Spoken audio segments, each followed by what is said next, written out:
dufite abantu akubwira ko yuzura umwuka wera ariko n'ubundi akarara mu bazimu n'ibindi bintu biri aho ngaho akanabyizeramo cyane. Yego. Dufite abantu bararana na ba nyina na ba nyirakuru na ba nyirasenge bamaze nk'imyaka 50 bapfuye, ariko abo bantu akabagunda barakijijwe bubaha Imana ibintu byose bakora ku buryo rwose kwa gatandatu arara muri ibyo bintu ku cyumweru akaza akabwiriza. Mu bantu bamwe baba promoters bateza imbere ubwoba, ndemera neza yuko ari bamwe babitwa ngo ni abanyamadini cyangwa basengera mu buryo butandukanye. Abitwa abakozi b'Imana. Akamara igihe sibyo ngo ari muri ngo sessions za deliverance. Yego. Ngiye none kintu nagahinda gikomeye ndakivuga gute mu byanga fite abantu basenga pe banandusha gusenga. Hoya umuntu ushobora ati ngewe buri munsi fata amasaha yo gusenga, ariko yakubwira ibintu hararamo afata iminsi 3 yo kwiriza. None ngiye nkabona amaze guse ntago ibindi bintu sengera bikomeye birenze kurekrama no kwa mahoro yawe nibi. Ngewe yo njyamye mu mahoro, njyamye nishimye. Yego. Imana inkominika mu isi ijuru isi ijuru nkarara numva ndaranye mahoro nkumva indirimbiraje nkagira ngaha. Hanyuma akaba abandi bantu yo kubera ubwoba bugafungura access kugira ngo mu bikirwa bazakora bugafungura access kugira ngo ndare nkominika nikuzimu n'isi y'umwijima uko umuntu aba mu bwoba. Urumva nk'umuntu mari imyaka 3 yiga deliverance deje urumva no mu bwenge bwe n'umutekereze bye njyatanye mu ati ndana hari natangiye kuvumbura ati ari ngena mbona ngenda mu nzira ati nje nshobora kugenda mu nzira nkabona abadayimoni. Of course wababona nibyo wirwamo. Niyo mpamvu rero kugira ngo wa murimo wa Kristo uvaho abantu bo mu bwoba Kristo arimo arabura hakaza abandi bwo twiconnecta nabo kuruta Kristo. N'inkwara nyinshi ndetse zinica zinageramo imbaraga zose ziba based ku bwoba.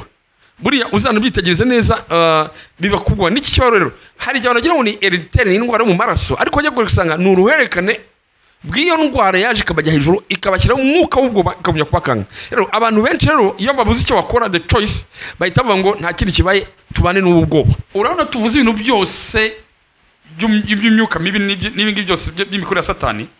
Umuntu ikintu cya mbere itakubira kugira ngo nagukure ngo nsengere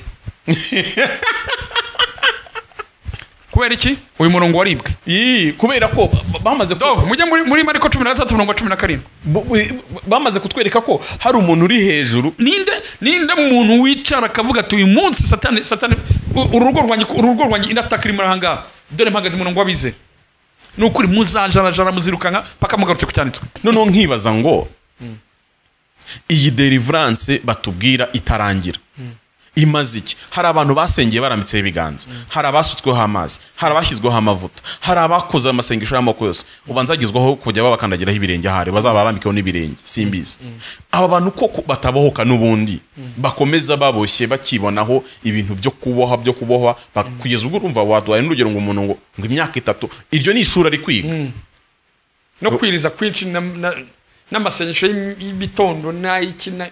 Ubundi deliverance ni iki? Cyakora icyo nemera uri manipulateur uri umutubuzi ukitwaza iki kintu cya deliverance abantu babarangiza.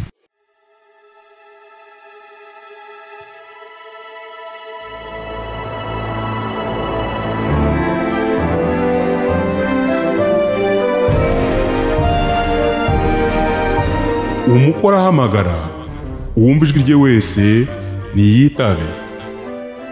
Tunezerwe twishime tuyihimbaze kuko ukwe bw'umwana w'intama busohoye umugeni we akaba yiteguye.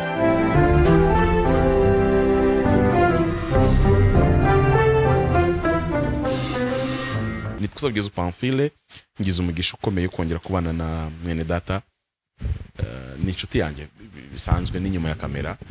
Niyo mpamvu muzumva niyo tuganira nk'abantu nubwo ari privilege Imana yampaye kwicara n'abakomeye. Kandi Dr. Imana ajyaga ibimbwira kera hamwe nzakwicazanya n'abakomeye. Biracyaza. Nyamara Imana yangiriye neza iri isezerano rari kugenda risohora tuguhaye ikaze. Murakoze cyane nishimiye kubana n'abacuti n'abavandimwe. Yesu amugisha kandi na Pamphile amugisha na timu wakorana. Murakoze cyane gushimiye kandi kwemera kwitanga muri iyi mbeho imeze gutya. Imvura nyinshi. Yego. niyo twifubitse. Ni ukuri ntabwo abantu benshi basobanukiwe umurimo w'Imana icyo ari cyo. Maze n'iminsi nkora ibiganiro n'abantu babaza nti umurimo w'Imana ni iki, mukorera Imana iki? Kuko umurimo w'Imana twe dukora mu buryo bwa VIP, hari urwego abantu batabikoramo, bakavuga ati ubwo byagenze gutya njyewe sindi buboneke ni sindi bugire gute, ariko ubu bwitange ubwabyo bihora bimbera. Hari abantu babiri dukunda kuganira, ni wowe na Pastor Rutayisire. Uko tuganiriye nibone cyambere ko nkiri umwana kandi koko nibyo, ariko nanone nkibona ko mfite akazi gakomeye n'urubanza rundindiriye runini. Niba nguhamagara nkakubona mu kazi kenshi no mu byubahiro ugombwa, ariko ntugora ubuzima. Hari abapasteri Dr. batanandusha amashuri, nta kintu gisanzwe bandusha usibye titire w'upasteri gusa, ariko kugira ngo yemere ko muvugana bigasaba protocole, ndetse abenshi ntibinakunde. Ni ukuri ndagushimiye, kandi n'umuntu wese udukurikira ntimukabone Dr. Sam twicarana gutyo twaganira ngo mugire ngo ni ibintu byoroshye. Ikindi uzi uko ariko we kutajya unyaka amafaranga sigo ugiye kumereza, ariko uzi kubanza mwebwe mugani mwa mwarana yabonye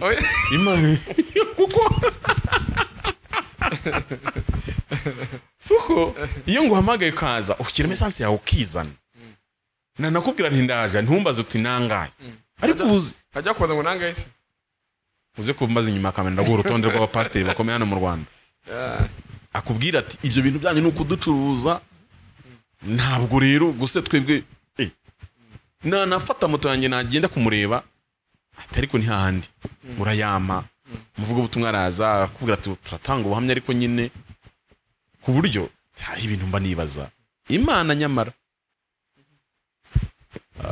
Imana izamfashe amasomo menshi mbigiraho ntazigira siba mu mutima wanjye, kugira ngo ejo cyangwa ejo bundi nanjye ntazagwa nkamera nkuko abandi bamera. Nyemerera dusenge. Mana mu izina rya Yesu ndagushimiye, urero kiranuka ibihe byose naguhinduka. Ngushimiye kuko wemeye ku iki kiganiro kiba.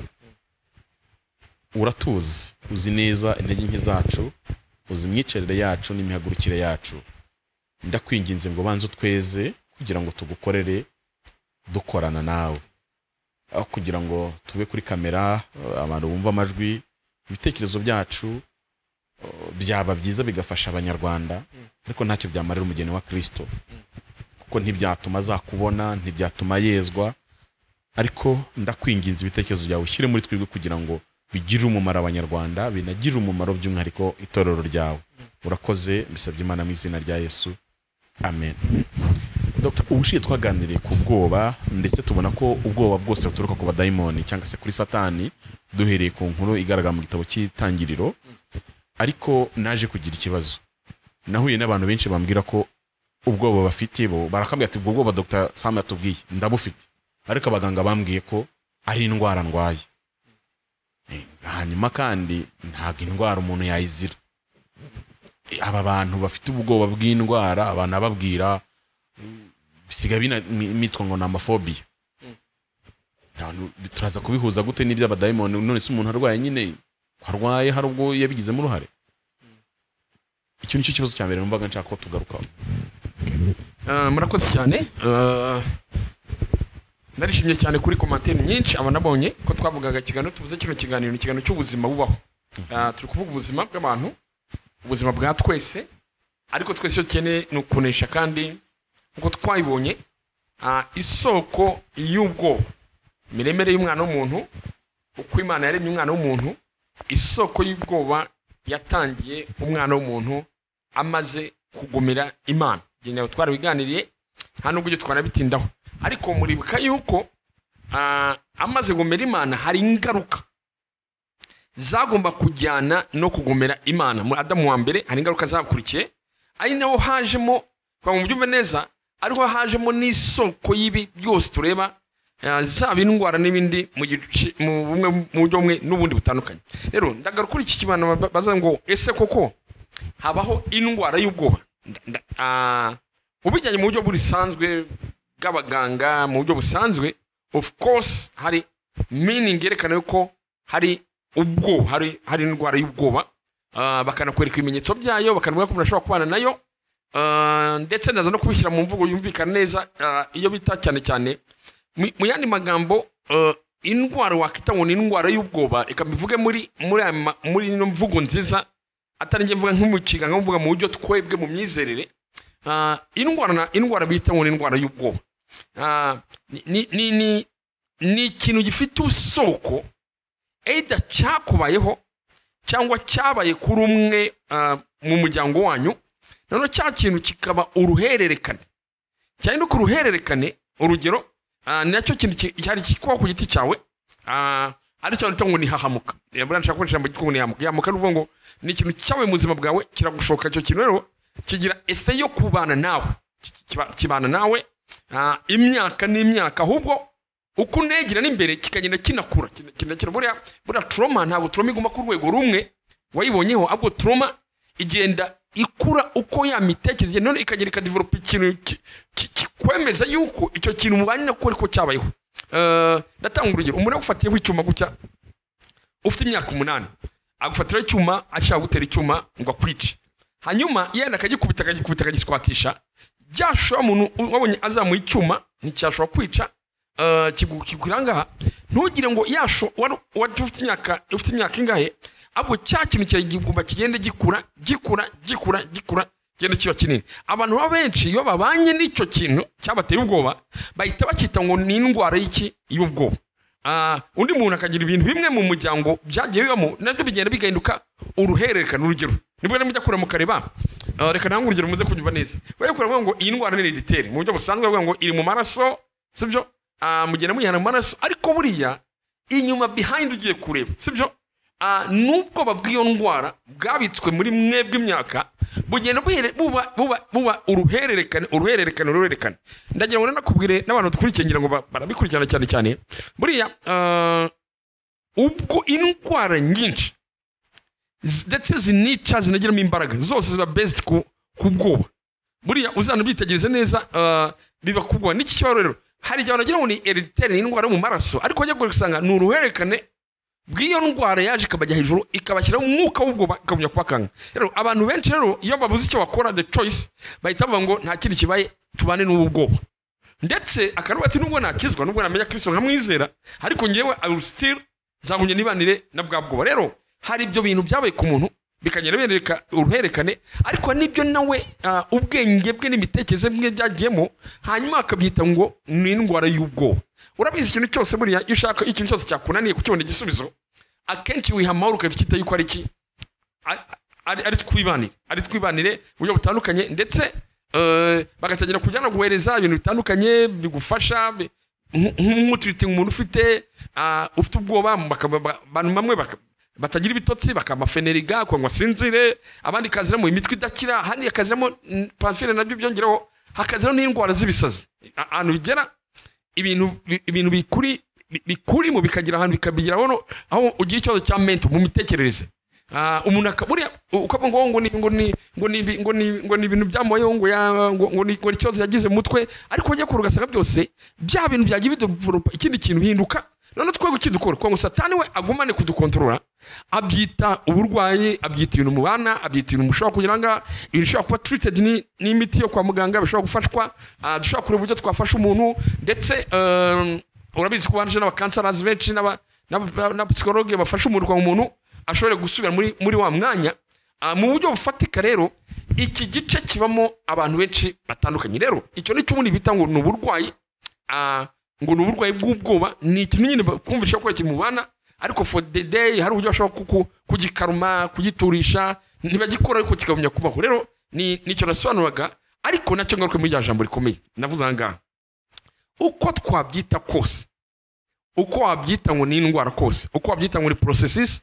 ya healing yo kugenda bagufasha kose ariko still mukwiye kongera kujyaje muvuga ngo mu kintu Imana inyuranya kiti muri vocabulaire reka mbivuge neza muri vocabulaire itabaho mu Mana itagire ni vocabulaire yitwa ubwoba iyo tukwiye kuyumva nubwo bigoye kwisobanura ko twumve neza yuko vocabulaire yitwa ijambo ryitwa ubwoba ntabwo uri muri dictionnaire y'Imana niyo mpamvu iyo bije se bigenda niyo mpamvu we twarivuze neza niyo mpamvu tinya tinya ure ukuntu vocabulary itaba hari ijambo yitwa fear not niko ngunda kwishikoresha mu cyongereza yitwa fear not mu kirando ngo witinya sibyo fear not ringana n'iminsi y'umwaka muri Bibiliya ni 365 umve icyo ngifata ijambo sibyo muri Bibiliya ringana n'iminsi y'umwaka buri munsi ugomba mfite ntutinye y'Imana ni ukuvuga ngo icyo bivuga ari ni ukuvuga ngo uko umunsi buri munsi wose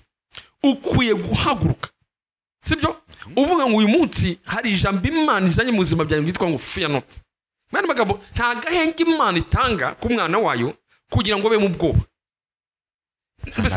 ntabwo murumva ngo nta munsi irenzaho buriya iyo tuvuga umunsi mu ijambo ry'Imana buri Imana itanga umunsi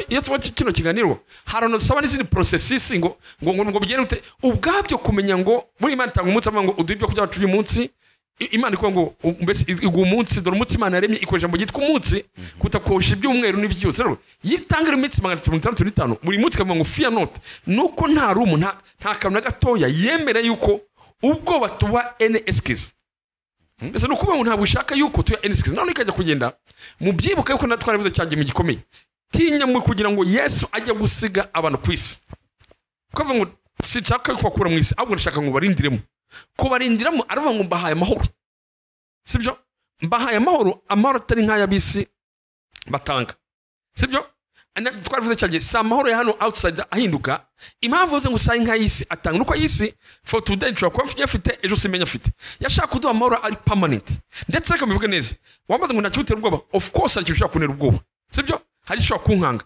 ariko ngiye habamo protection yanjye sibyo y'amahoro na hawo y'amahoro mwana ngo bunana kubera ikintu kinakwereka yuko ikintu cyakuganje kiturutse ku mwanzi ikintu cyose kikwiba amahoro sibyo ikintu cyose cyo kumva suko ibintu bitabaho suko imitekerereze itabona ikintu bafisha kuzinduka guteza amafaranga ndakora uyu munsi none umwana ajya kwishura gute ko mudamu wanjye arwaye agiye kwa muganga of course mind ibitekerezo gukora sibyo ibitekerezo gukora ntabwo vuye ko ushaka gutezwa gutenda ko nagiye kwa muganga ariko ikintu gikomeye buriya responsibility Imana itanga iruti ibintu byose ni ukuvuga ngo reka ndekrame ya mahoro yarambwiye ngo yamaye permanent y'amahoro kandi yambwiye ngo fear not yambwiye ko ntakuye kwa mubwoba ariko ayo mahoro yanjye ndarekramye ayo mahoro nayanjye amahoro ndayakiriye muri Kristo rero mu bintu bikomeye rujya kuruka bona ninjoro urajyamye sibyo ibitekerezo imyende biragiye ukajya mu bitekerezo ukumva wajyanwe washyizweyo jya umenye ko ikintu cya mbere gikomeye Imana ikwiye kubahanga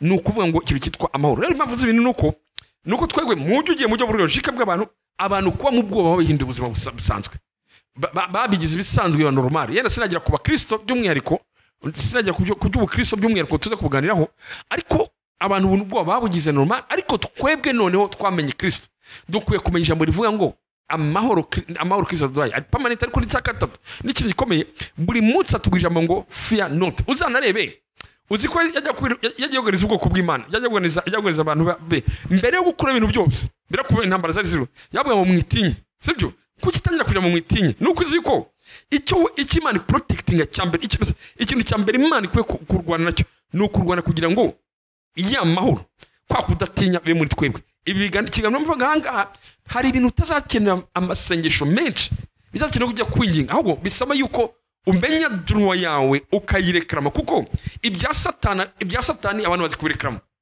ibya satani abantu bazikurekrama iyo umuntu arwaye indwara hari indwara atangira kurekrama ngo ndapfuye sibyo ndapfuye akabirekrama paka yavuga ati iyi ndwara izanyica iyi ndwara nta gukira akajya no mu makuru yo gushaka amakuru y'iyo ndwara umuntu akajya gushaka iyo ndwara uko ibayeho nuko itera kugira gute ariko ntitumenye kugaruka urundi ruhande ngo tuvuge ngo ko ni marashakisha uko indwara itera imbaraga zayo ngo nuko yica no kugira gute Bibiliya irambwira iki gitandukanye kuko ahari ubwoba reka mvuge neza Imana bayimutse ahari amahoro ni icyemezo cyerekana yuko Imana ihari njyambwira n'abakristo benshi bure no ko mvuga ko avuganye n'Imana Imana gusubira mu kibazo runaka cyangwa yagaranye nawe suko isenga amasengesho menshi ahubwo buriya nugera mu kibazo kikomereye cya kintu kigutera ubwoba ukuva Imana isutsa amahoro muri wowe jya umenye ko Imana muhagararanye nta nubwo ukeneye kuvuga ngo izantabara izandengero ya buriya ntabwo sinzi ntabwo twomeke kintu urebe iyo ngize gutyo umuntu akambwira ati uyu munsi wera none akazi ugagazeho akazi karahagaze of course nk'umuntu hari impungenge hari ukwibaza sibyo hari cya kintu avuga ndahita nagira akazi kanjye karagaze inzu bayimvanyemo ngiye birakomeye ngiye kuyera ngiye kugira gute ngiye nkumva amasengesho ngiye gukora yo kwa ngo nemeze Imana yumve yuko byakomeye kandi mwibuke ko ijambo bivuga ngo tutahita twanasaba izi byo itekerezaho ariko akazi kiri cyo ngiye kubaza ngo ni gute ndekra amahoro mbese nashaka buri muntu wese unkurikira umwanya wa none nta deliverance ikomeye irenze cyane cyane umuntu akeneye ahubwo ikomeye ku rutini byose nuvuga ngo amahoro ya Kristo ntabwo ijambo Imana ntinyemera ko mu bwoba n'umwanya na mutoyi mu kintu utazadura mu kintu utazemera uzaruvuga nga nukwemera ubwo yuko butura muri wowe ngewe ndanabihamye no mu rugo rwanyu no mu bana bawe n'ahantu ukorera ntukemere ko ubwo buhicara biravuga ngo murwanye satani ngo murwanye satani sibyo ngo azabahunga buri jambo rikuvuga kurwanya satani ugira ngo ni ibipfunsi ariko mu cyongereza Pamphile avuga ngo resist sibyo kuresist ikintu ntabwo urwana cyo kuresist ikintu ni ukugikumira nkunda kuresist bitandukanye no gufightinga no kuko barimo ngo resist barimo ngo ni mbese kumira mushikame ku buryo atabanyeganyeza mbese nimwemere yuko abageraho ahubwo mwege mukore resist niki nkora resist ni ukuvuga ngo buri domaine yose mu buzima bwanyu mubona abanye bwose sinemera yuko ubwo buhicara mbese sinemerera entre yose yinjiza ubwoba iyo umuntu aje akanganiza ikigano cy'ubwoba akamwira byacitse byakomeye dore ibintu bimeze gutya ni gute ngiye ndisponing eske ngumya guhereza ugutwi cyangwa uko gutwi iryo jambo ndarirwanisha ngaha rero twabaye abantu twemeye isi y'ubwoba kandi mwibuke uko iminsi igenda yegera imbere niko satani agenda kujya kuboha abantu mu bwoba butandukanye rero nagira ngo rwose bisa neza wabyita uburwayi wabyita ihamuka uko wabyita kose ngiye mpagaze mu ijambo ry'Imana haruvuga ngo ntutinye fear not ntutinye nta bwoba cya kabiri menya yuko amahoro yacu ari permanent ari aya buri munsi isoko y'amahoro ikwiye kutoma hanyuma ikikoro ukore resist uprotege ngo ntabwo nakemera ku bintu kuko icyo ukumire kuko ikibazo cy'ubwoba nk'ubwiza kuri ubwoba ntabwo uri spiritual ntabwo ari buri mu mwuka ubwoba ntarizwo uri spiritual oya ndashaka gusa neza ubwoba ububona mu ubwakira mu buryo bwo mu mwuka ariko efe yabwo yaffectinga ubuzima bwawe bwa buri munsi ni ukuvuga ngo uyu munsi nturabona umuntu ugira ubwoba agahita arwara igifu cyane umuntu avuga ati iki gifu nagitewe ni runaka uzi ko yatakaye nagivuze nageze ku gikomeye uzi ko umuntu ashobora kurwanira indwara y'umutima abantu yishe wakakora ko mu mutima wawe utangiye gutera ukarwara uzi ko buriya hari ibintu bimwe uzi ko ibintu byinshi ngewe nzi abantu barwaye indwara yo kudashaka kubera ubwo akaba ati sinakubaka abagabo ndabazi ibyo ntuzakorera runaka ubwo buzima agahitamo kuzaba singo kandi bukaba noneho ukanamubaza akagwase none se koko uri akakubwira ati n'umubiri wanjye ntukora ubu ko mbona gutya ibyo bintu mwitamara ari mugira si ibijya bimbaho na rimwe mu buzima ukamubaza inkomoko yabyo ugasanga ni uko ubwoba gusa ubwoba nicyo ni impamvu nyine iyo buje bw'affectinga the whole none se mwiza ukuri iyo umuntu atahananiwe yavuye mu kazi ananiwe umubiri unaniwe wagera muri ugasinzira isaha imwe sibyo ugasinzira iminota 30 ubundi bwose ukarukanuye guke kugeza umuntu akubwira ati ngewe wa Fazari sinajya amahubwo naranicaye urumva deja uri ubwabyo deja umubiri wamaze kuba affect muri ati no ngewe cyangwa kagira kuba ufite ngewe rero tuza kugiraho ubundi yajya kugira ko ngaho ugasanga byabaye ibintu bikomeye reka mbareze urugero buriya inzozi kuki yenda nacyo kanyivugaho nze komereza ku cyo twatubota rubwo nagira ngo ndimo ndarwanya ndimo cyangwa bakore resist bese bakumire yego hari terme buriya mbese gukumirwa bati none ngewe ndabizi ko biri ariko ndakumiriye ntago nemera yuko mitsa ko nimitsanga uko bwose bwabunganye umaze gufata ikicaro bugiye kwangiza ahantu hose hashoboka. In fact niki kiba buriya iyo uryamye nijoro inzozi zibamo sanga ugiye kuvamo ko inzozi ko byantwara mwanya yari cyo kiganiro cyakikora mu buryo buri specific ariko buriya inzozi akenshi zigukomunika ikiri kubaho mu isi y'umwuka ikuyoye muri icyo gihe iyo si y'umwuka murabizi yuko Bibiliya yemera ikintu cyitwa isi y'umwuka, sibyo? Irabyemerera ko nubwo turahanga ariko hari isi y'umwuka irahangaha. Inzozi nyinshi rero ni communication, sibyo? Isi y'umwuka either isi y'umwuka mu buryo buri bw'Imana cyangwa isi y'umwuka mu buryo bwa Satani.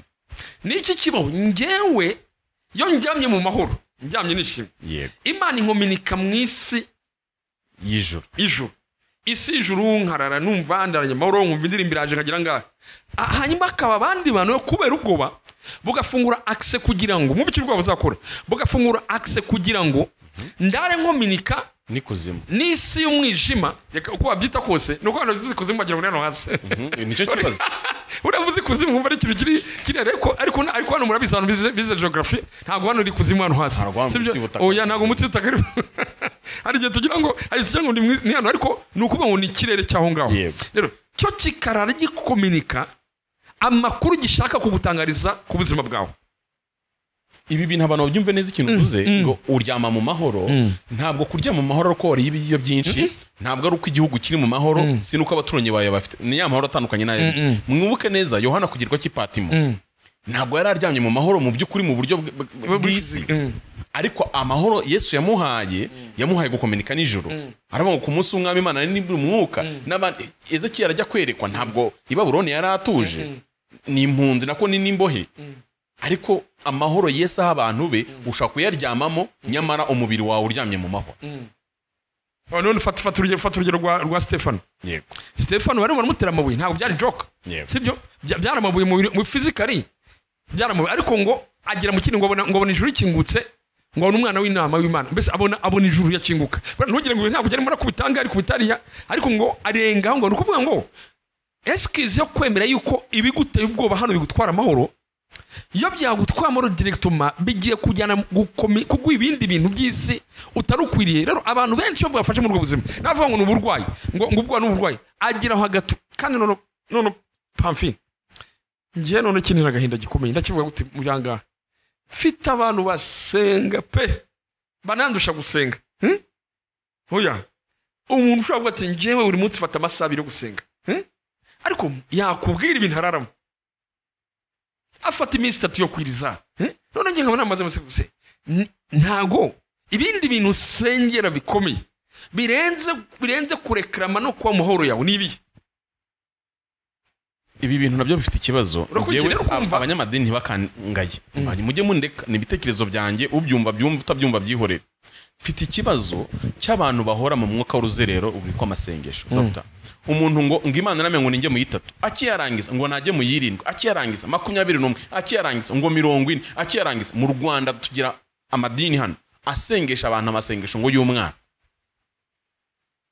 kandi iteka ryose y'amasengesho baba bashaka kubohoka no gukiranga ibyo bitero marerezuma ntibikire. Reka bivuga gutya ndacyo nakigarukaho. Navuze resist, navuze jambo yari undi mutinde w'umuntu musi tuganira. Mu gukumira iki jambo turimo turasengera abantu, turashaka no gufasha abantu already bamaze gufungura umuryango wo kuba mu bwoba, sibyo? Noneho bikamugora. Reka mbabwire wari kivuza hangaha gikomeye. Mu bantu bamwe baba promoters bateza imbere ubwoba, ndemera neza yuko ari bamwe babitwa ngo ni abanyamadini cyangwa basengera mu buryo butandukanye. Abitwa abakozi b'Imana igihe, sibyo? Ngo ari muri ngo sessions za deliverance. Yego. Nigeze kubona n'umuntu uba muri sessions za deliverance ngo zizatwara imyaka 3. Ubakubwiye uko yiga abadayimoni nawe wajya ugenda ubareba. Agwaye ikayi bafite amakayi bakora sessions y'imyaka 3 ya deliverance, ariko igikomeye muri imyaka 3 ikomeye niko njye nshaka kubira ngaho umushaja ndashaka kuvuza ibintu byaho ngaho kwa ngo ujye neza mu kintu cyambabaje gikomeye. Ufashe ikayi yandika mu note babahana note ni isomo ubwo rya demonology. Oya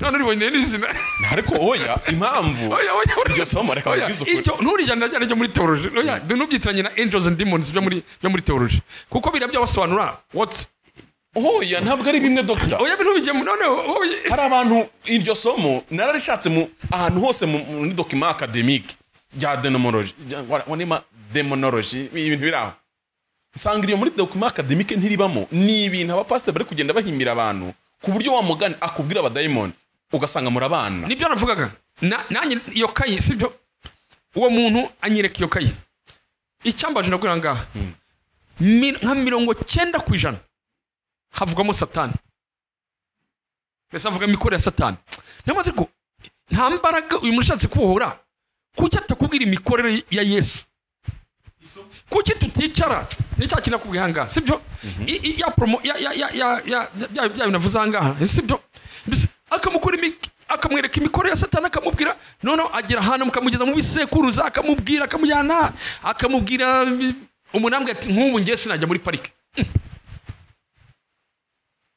ariko ati kuko byerekana ubyo imyuka mibi hari muri parike bira bintu mujya mu none urumva wa mugabo usigaye usengera abagore bakora mu bitsina hano hirya ni muri kano gace kwa hano hirya hano hirya yarambwiye ati uramenye ambwira ngo ama site menshi hano mu Rwanda hano i Kigali ari ama site touristique ati ari hano harimo abazimu nawe ntashobora kujya muri parike kandi n'umupagano usanzwe rwose usibye ko yikingirije mikrofone na kamera akabwira abantu kana umukozi w'Imana banagira n'umukozi wo mu rugo ukora mu rugo cyangwa umuntu kwakora umuntu akora hariya bafite ngo bafite session nawe mucishamo sibyo ngo badahumanya noneho watinjiza ibizira atinjije noneho nibyo yavugaga aba bantu urebye bira bintu bya satanique urebye n'amasengesho biriza nibyo nashaka kubwira aho ngaho nashaka kubwira nyine nayibonye yambwiye mu cyumweru amasengesho asenga yo kwiriza ntabwo wabyumva ariko uzi kubanza ajya nka kabiri imagine ariko ukabona arabibelieving arabimbwira ambwiye ati biramwebwe ntabwo ati nkawe ati nkujyanye muri deliverance ati webya ati ko abadayimoni bajwigiye nigeze n'umwapote rumwe arabizi ko ntemera ibintu ya deliverance mpari akajya ariko utabyemera ahubwo ntibaramenya what means deliverance yego iyo deliverance bakora niyo ntemere ngiye amavuta n'ibiki n'ibiki arabati mwe mutabyemera ati umunsi abadayimoni azakujwigiriza uzabyumva nkabona fasa amavuta akojeje ku gahanga k'umuntu nkabona mu nitimbo ya hasi abani si ubwo dutandukane ariko ibi bintu umuntu asenza yitatu 7 21 40 ntukize ubundi bwo gusenga ku mazigi ahubwo ugahindura wabikoraga rero dore ikibazo n'ubu turi hangaha dore ukuntu ibintu byagenze nk'ubwiza ukuri uru rwego tutari twarugeraho ruragoye hari ikintu cyitwa iki kintu nushaka uzaze tugikoramo ikiganiro ahubwo tuba aricyo gifatika hari ikintu cyitwa Yesu yabwiye abigishwa be yabwiye abayuda bamwizeye biri mu Barumi biri muri Yohana 8:31 arabwira ngo Yesu abwira abayuda bamwizeye believers sibyo aramubwira ngo nimuguma mu ijambo ryanjye muzabigishwa banjye nyakuri then nyuma muzamenye ukuri kuzababatura uko kuri kuzabatura inyuma y'izo verisiyo buretse gatoya inyuma yaho ngaho nta kindi kintu wari wabona muri Bibiliya cyongera kubohora nuvuga ngo umuntu wizeye sibyo kwizera Kristo ukamenya ku ijambo rye ngo uzamenye ukuri kandi uko kuri kuzabatura baramaze funga uko kuri nukuye ngo kuri ni ngewe nikivuga ukuri yavugaga nukuye n'umurimo sibyo Yesu yakoze ku musaraba twita complete work yego sibyo icyo yagiye kumusaba ngo byose birarangiye in fact nta yindi addition nta wundi murimo wundi ngewe mfite kongeraho kucyo Yesu yakoze icyo mfite kongeraho icyo mfite gukora ni ugutangariza umuntu nkamwereka umurimo Yesu yakoze yego mbese my deliverance ngiye nagufashamo sindi manevre nje gukorana nawe ahubwo icyo cyo gukora ni uko kwibutsa umurimo Kristo yakoze rero byarananiranye biragorana sibyo kuva idini jyabaho byarananiranye biragorana kandi ugira ngo bitanye none nujya muri churches ukora amateka y'itorero uzi ko iki kintu buri aricyo Luther yatangiriyeho bujye bafuwa ngo n'aba protesta sibyo batangiye bavuga ngo abahakana naho rutera avuze atari ko iyi addition y'ibintu mwongeraho bya indulgence birongera iki ku murimo wa Kristo muri kongeraho deja muraza gutangara ibindi kuko hari izindi manevre Kiliziya Gatolika ashaka gukora icyo gihe ibwira abantu ngo bajye batanga bishyura amasakaramentu bese iyi manevre kubona no munsi none bakora bishyuza amasengesho bakora ngo ngwino zina bafite consultance uzo bakira ikiganza already niyo ari hari cyaje nicyo kiranga niyo baruteri banza nuko ruteri baravuga no ibi ntabwo bishoboka nabonye umurimo Kristo yakoze kuki mwongera bindi bintu kuva icyo gihe rero kuva ruteri kugera umunsi none udasanga buri gihe idini irashaka kongeraho ikindi kintu iki kintu nyikubwire tukibona nacyo dore icyo ngishobore amaturozi icyo kintu urayashyira he ko bakubwira ngo dore umuntu wagutanze kuzimu cyangwa kujyanye mu bapfumu yatanze miliyoni 3 kugira ngo ube delivery uratanga igiciro kingana nacyo ntabwo wabohoka utibohoje ku mafaranga kandi urabona reka ngubwire ikintu ufite mu mubiri ndetse nicyo kiriho ukuza n'ikintu gishya sibyo niko abantu mva ibintu byakomeye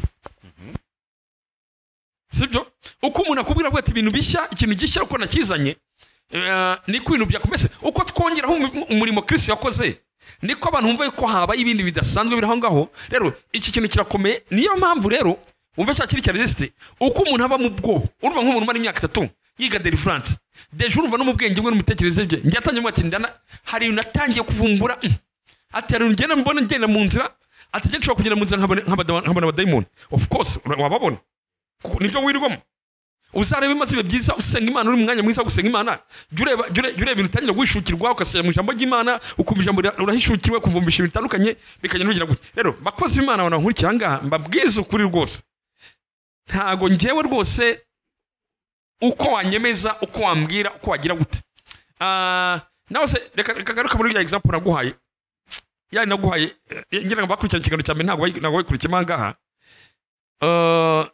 ya example naguhaye ya kuya nkwereka umurimo wa Kristo cyo dukora nawe ze ngurugero rwa reki sibyo buriya reki igivuga ngo mu karere runaka twahaye abaturage umuriro 100%.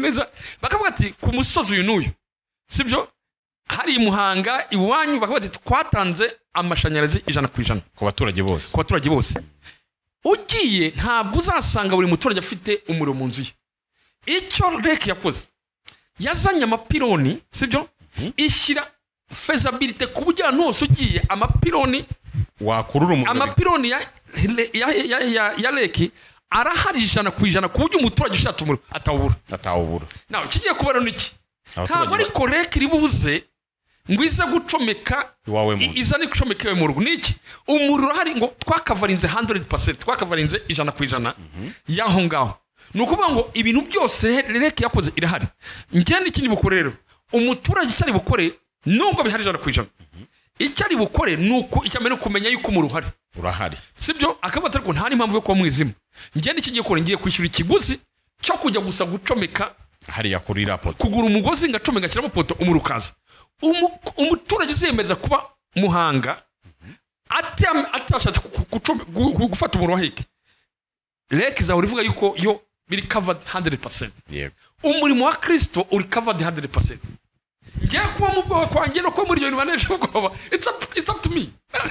Roko geneza yes byagomba gukora igihano kiduhesha amahoro cyagitangiye ku musaraba intimba zacu agahinda umwabaro yacu arabikora byose rero hari abantu umurimo wa Kristo ntabwo uri bukurweho ntabwo reka izatanga raporo ngo urumva ngo twese amperote ngo abantu batoya wowe muturage ntacyo uzabaza reka umurimo wawe yararangije nushaka ube mu kijima mu mwijima it's up to you ariko no ntabwo umwijima nawo gumamo reka maraneka ntwara ngombe ngere kuri kwikonekta hari n'umuriro niyo mpamvu rero kugira ngo wa murimo wa Kristo uvaho abantu bamwe mu bwoba Kristo arimo arabura hakaza abandi bwo twikonekta nabo kuruta Kristo ibyo mpora mbivuga hari aba pastor hano mu Rwanda ntarambaza ijambo rimwe bahora bitwa amazina oya mpora ijambo rimwe ngiye mu kwitimo turafasha abantu turafasha kwabwira kuri ku ijambo ry'Imana bafi nutavuga ukuri hano kuri kamera yawe ukajya mu maranga mutima uzagira ibyo bibazo ubu nafatira sapu kubwira abantu ibintu biri ibintu byaho ngaho bya umuntu akagumare none dore kikomeye rero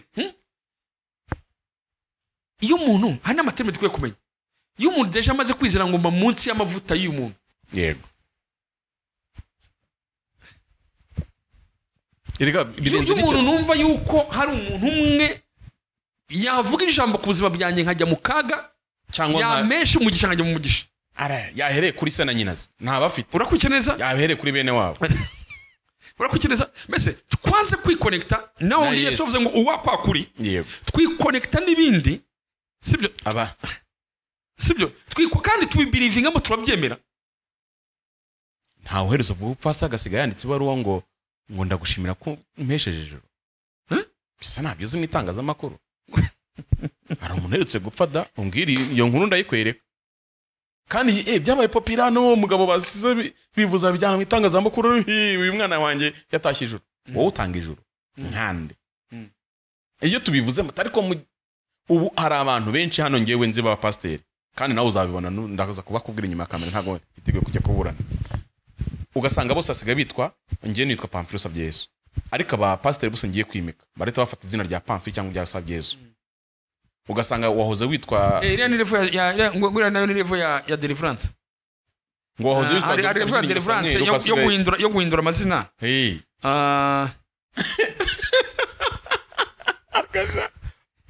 uwo muntu ambwira yarambwiye ngo wimutse mu mudugudu dutuyemo nka party ya deliverance kuko ngo umudugudu ngo izina ry'uwo mudugudu cyakora mubwire abantu baragoye pe nijyo nawe ngura cyagiye uzibona n'umusinzi witahiye ibi atabiyemo yisinde yitaye yimanukiye gucyo gihe hari umukatolika amatanazi n'ibi bintu umukatolika yarampamagaye aba muri Amerika arambye ati Pamphile ibyo by'abazimu muhora muvuga bibi wanyu mu barokore mwakakira amahoro Kristo ntabwo mukiza bihaba ndamubaza okay mumbare ni uwatuye ntimuke yaratuye ahantu hitwa Imburabuturo sibyo yego urumva dufite mazina yitwa Imburabuturo zanyamira mu mirambo za Gisozi no za Gahanga hari nizahoze zitwa Kamatongo bazise za Kabeza ndamubaza biramino yakomeye ndamubaza ubu ntiwajya gukora mu gihugu cy'abaru kitana gifite none n'amazina atanimo na gake ati ndakuraye ati ngi none se uzaba mu isi none se kugenda muri Qatar mu ndege y'abayisilamu kuko ufite za service kuko hari n'uwambara by'abashinwa atizera Kristo ko ari byo mu Buhinde dukuramo basenga basenga inka n'ibitandukanye iyi complication uzayiba muzarangiza urabigira imikino ntabwo ariko no arambwira tumaze iminsi duhararanye muri iyi minsi ntabwo yakwambara umupira uwo nguwo wambaye n'uwakozwe hanze yarambwiye ati ngewe mfite imashini wanjye ndidodora buri kintu cyose ndamubaza nti se ubidoda wabikoze kuko udoda ibyo bitenge bazanye uba wabikoze yarambwiye ati ndakubonye mu kiganiro wambaye umupira avuga ntariko muvandimwe murimo murarengera bababitsemo ubwoba kujya no bwiyongera yego bumaze gukabya ahubwo iki kintu ino session y'ubwoba ndumva kiri ndende nanjye ko urugero uwo munamwe ngo yatuye tw'Imburabuturo ariko hatuye gose ntimwimuke mu mure turi mu mahoro ya Kristo ingoma ya Kristo ingoma Kristo irimye pe aramwira ngo yimutse aho ngo yasanze ngo abantu ngo mu Imburabuturo ngo kuvuga ngo nta buturo nyine nta mugisha gusangayo nta none ngaho imagine ndamwira Imburabuturo se hari SFB nta mazari n'abantu batse nta bitandukanye nta bana bakure bakiga bagatera imbere ni mureba amazahari sibyo urakurikije neza ubu uzajya kumenya buri hantu hose urumva deja bari ku developer kugira ngo iconnect iki mwijoro urarane naya twavuze ko isi hari pe irakomunika irahari sibyo iyo si ikomunika rero you decide kuyibamo ko niyo bamaze kugutuzamo nyine kandi ntabwo uri communicate udafite ubwoba in fact harabanza abasoye ubwoba niba muzumva biriya buri givuga kubwo bikavuga kandi kuvuga birurwanya itamukikira gatoya ariko ubwo butuye mu bwo burimo butandukanye kina abantu kwe kwitondera nuko biriva ngo abanyabwoba nta mugabane bafite mu ijoro hanze hazabimbwa n'abasambanye n'abanyabwoba ibaza ahantu bibiliya ifata umunyabwoba ikamuhwanya n'umusambanyi n'umuntu w'umupfumu n'umuntu w'umurozi ikabafata ikabaye ati mwese muzaba mu gatebo kamwe umunyabwoba gusa abantu nibatinye uyu mwuka ahubwo w'ubwoba bakaba bawutinya niba wuha umwanya ngo winjirane reka nangu urugero rworoshye rwose iyo resist ndivuga mu rwanya nubwo reka mbashakire verisi ivuga neza muze nyibashakire neza kuko muvuze kurwana nyine muraburwana icyo kibazo ntabwo mwari system ahubwo muri fighting muhora muri fighting reka mwere ku rugero buri wese asubiza icyo kibazo ntukinsubize na kuri ko ntabwo wabona iyo nzashyira muri comment y'umuntu uza kubwiye akakubwira ngo mbonye impanuka nini mbonye impanuka cyangwa mbonye urupfu ngaho ariko Imana ikuyeho urwo rupfu. What do you think? Tekereza iki? Iyo communication imbwiye iki iravuga iki? Uzi ko already ubibirivinze uko nyine ukabyakira gutyo, sibyo? Ukakira yuko Imana hari impanuka ubonye, uzi ko umuntu kwa ngo yemeze yuko byabaye ngo byasoye nuko abona sinye yuko ikimenyetso ngo koze ngo rero mwe none ngo ikimenyetso deja urumva wowe isurindire yuko ikimenyetso urindiriye ko biba kiba ngiye murambwiye ati mbonye impanuka ikuvuyeho mbonye urupfu Imana ikura urupfu deja rimaze gukora urupfu kuki ndindira kuki nkomeza kurutekereza kuki ntekira kurutekereza no gushaka sinya reka nemere ko rwari ruhari koko wagira gucya warwara igicurane wagira gucya umuntu yakugonga inyuma ku modoka sibyo niyamana uko rero utangiye kubelivinga yuko ibyo bimenyetso bitangiye aho ngaho urimo uratangira ari tu developa duke ngiye ntabwo naga ko yabivuga pe ntabwo ndavuga ariko ngende resistance yagiye gute ni ikibazo gikomeye resistance yanjye ihagara gute ngo itamwe no ukava ngo ni murwanye satani nawe azagera utazabahunga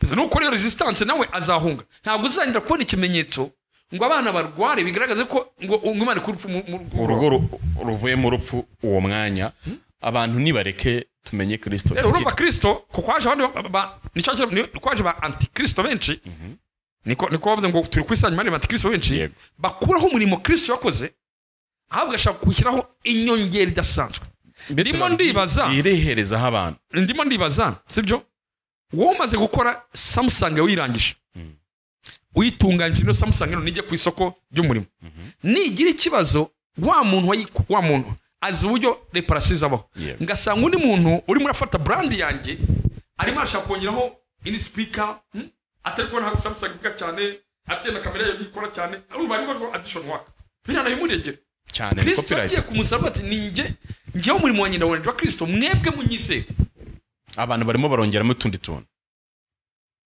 ibintu abanyakigali mu bitekerezeho tugira Tekino zo telefone zicuruzwa cyane mu Rwanda bafite intuza karikeya yabo hariya bakora ibintu byose bya Tekino n'ibintu biretse dinabyo iyo telefone yapfuye ujya hariya ukagenda bakagukorera ibintu byabo ariko ntiwajyana muri Samsung ngo bayikore yego umurimo wa Kristo kuwitirira no gukora hangaha niyo mvuze umuntu yakize indwara no kuvuga ko akiri indwara no kuvuga ko akiri indwara muri nonzo twageze twari turushye turaruhuka kuri iki twari turwaye Imana iduburukiro Kristo yabuze inzu n'ikindi nicyo kibaye ko kuri gutandukanye rero nicyo zizakomeza kubaho igihe cyose umukristo muri kirangaha atari yashakisha ikindi atari yava mu bindi bintu byose bya manipulation ngo agaruke mu kuri kandi uzarebe buri manipulation iroroshye cyane kuruta ikindi kintu cyose tandukanye impamvu naje kubibona Imana ivugira muri dimension y'Imana twe tukumvira muri dimension y'abantu bitumye communication idashoboka ariko abantu ba deliverance n'abantu bagenda batubeshye utuntu turi aho ngaho batuvugira muri dimension y'abantu tukabyumvira mu mubiri ukumvikana bigasona neza rero ikintu cyananiye abantu byarabananiye gushyikira imvugo y'Imana kuko baguma ari abantu bo mubiri ni kanomane nyine n'abanyamubiri kandi Imana ishaka ko bimuka mu mubiri bakajya mu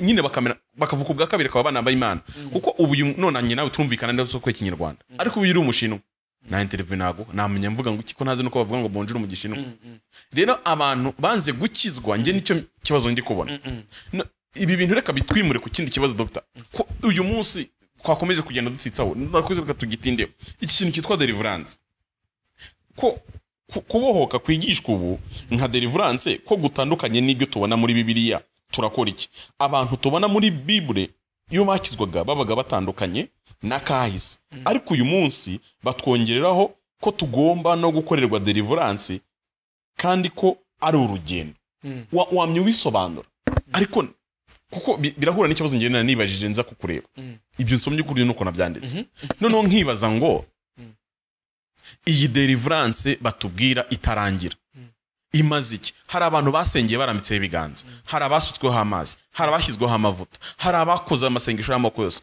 ubanzagizwaho kujya babakandagiraho ibirenge hari bazabarambikeho n'ibirenge simbizi aba bantu koko batabohoka n'ubundi bakomeza baboshye bakibonaho ibintu byo kubohwa kugeza ubwo urumva waduhaye n'urugero ngo umuntu ngo imyaka 3 iryo ni ishuri ari kwiga no kwiriza kwinshi n'amasengesho y'ibitondo n'ayikina ubundi deliverance ni hari agatabo nyine umwana nigeze nasoma akavuga ngo who will deliver me sinzi niba ukazi kandi umugabo uboshye ku isheni uziritse ukuntu n'agatabo gato cyane nigeze nakabona ni ikibazo umuntu yibazaga avuga ngo ninde wankiza ninde wambohora mu by'ukuri uko kuboho kuvuga ngo Yesu yatanze gutandukana n'uko njya mbona bano ba apotre basiga abana amavuta n'aba bishop birirwa bagushyira mu masengesho atarangira.